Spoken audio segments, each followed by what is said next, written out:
start with a question for you all. I want you to think of the word failure.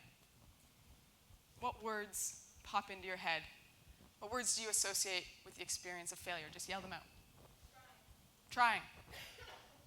Embarrassment. Shame. Disappointment. Pain. Discouragement. So in my hand, I am holding the Engineers Without Borders annual failure report. Comes out alongside their annual report, collects stories from across the organization. This particular edition has 27 pages, 14 stories, prove this organization failed at least, but probably more than 14 times that year. Knowing that, what words come into your mind when you think of this organization and the people who wrote these stories to be published publicly? Courage, brave, innovation, perseverance, smart, honest, learning, innovative, driving change, growth mindset. Do you notice a difference in those two sets of words?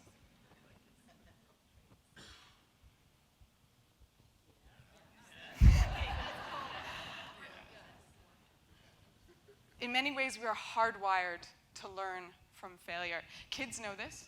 Whether it's taking those first few steps or learning to play the piano, nobody calls it piano fail. We call it piano practice.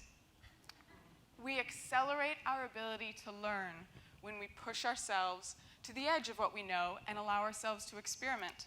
And yet, as you're well aware of, our education system tends to value testing over learning.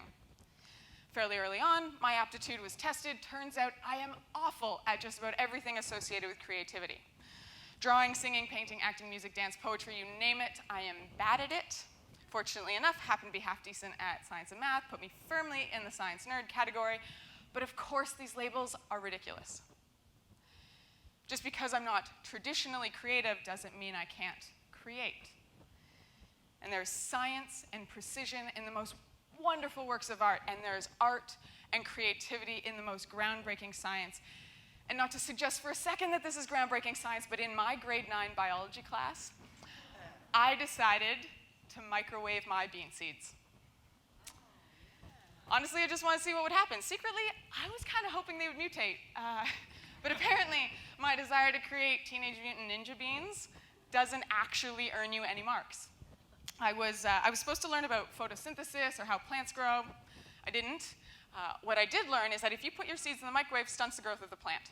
Anything more than 25 seconds, seed doesn't germinate at all. I thought this was kind of cool. My teacher did not. Because I wasn't supposed to do something new. I wasn't supposed to change the definition of the problem I was solving. I was supposed to do what I was told. That's what I was being tested on. So when my seeds didn't grow, I failed. And yet STEM at its very best is all about experimentation. I cannot overstate the importance of creating room for both students and teachers to try out their ridiculous ideas. This idea of testing over learning is insane. You think that all the world needed of us was to be automatons, solving questions that have already been solved, asking no questions for 8 hours a day. The school that I went to taught me to be a consumer of knowledge. I take in information, spew back out when I'm asked. Don't get me wrong, I love learning from others. But when are we ever taught to self-authorize, to shake things up, do things differently, to truly create? I want every single person in this room to see yourself as a producer of knowledge and help others see themselves as producers as well. And it's scary, and we're not taught how, and it may lose you marks on your Bean project. But we are never going to imagine and discover the solutions to our most complex problems by consuming. But it's hard.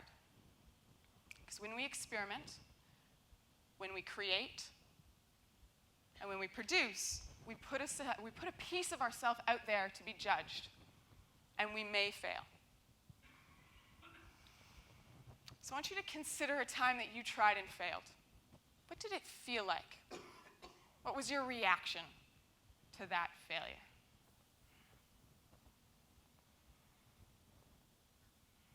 It's very important to be right. The teacher is always right. And the students try to be right, and as one of these young ladies said, the best way to be right is not to say anything, then you won't be wrong. Now, I believe the exact opposite, which is you cannot learn anything unless you make a mistake. So I tell my students, when you make a mistake, celebrate. And the way to celebrate is like this. How fascinating! It's actually quite difficult. Try it out on the golf course next time you're out. You know why it's difficult is because when we make a mistake, we tend to pull down, the body pull down. Notice the next time you make a mistake, the body pulls down. Now, instead, when it pulls down, you go, how fascinating! It's like this. It's difficult to do, you know. I want every single person in this room to think of a failure. Let yourself go back there. Remember what it was like to experience that failure. But instead of letting our bodies pull down, on the count of 3, we are all going to throw our arms up and yell, how fascinating. I understand if you're feeling a little bit silly or embarrassed about this. You are free to close your eyes so no one can see you, but for real, on 3, we are going to do this. So I want you to think of your failure. Let yourself go back there. Really remember what it was like. I'm going to do it too. And on 3, 1, 2, 3. How fascinating! Obviously, a very simple action and a little bit silly, but I love it because, to me, it is also so profound. Imagine if every time we failed, we simply said to ourselves, how fascinating! What did I learn?